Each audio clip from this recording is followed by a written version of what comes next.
Sveiki visi, mes esame Unė ir Simas. Ir šiandien mes esame vežliukai nindzės.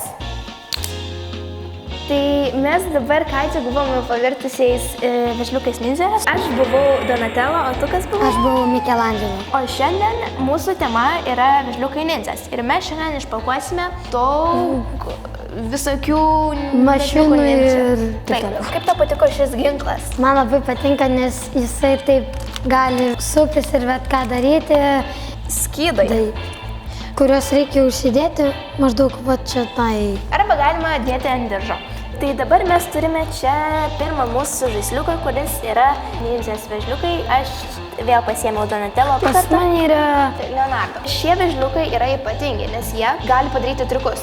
Vienas gali apsiversti kaip? Jis gali padaryti salto ir sužinosim, kaip jis gali padaryti gale. Dabar mes atidarysime kitą sekantį. Čia yra visas vežliukų nindzės tankas mašina. Wow. Jis sukasi ir tenais galima įleisti į vidų. Uždėjome veidrodėlius ir rankenas. Va štai čia. Užklijavome lipdukus, viską sudėjom, raketas paruoštis. Iššovė.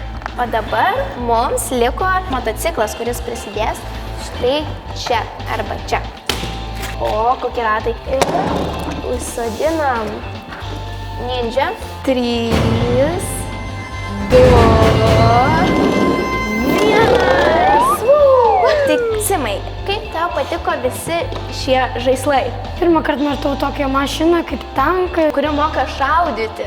ir prijungti kitas mašinas. Ir taip pat važiuojant iššauna šis motociklas.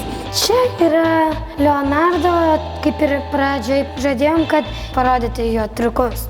Pabandysim, kad jis atsistotų. Tikiuosi mums pavyks. Pavyko. Dar galėsim pažiūrėti, kaip šitas apsiverčia. O jis apsiverčia?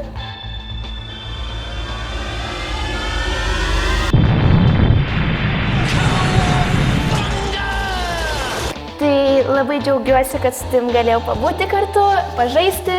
Ačiū, kad žiūrėjote. Ir iki kito karto. Iki. Čiu!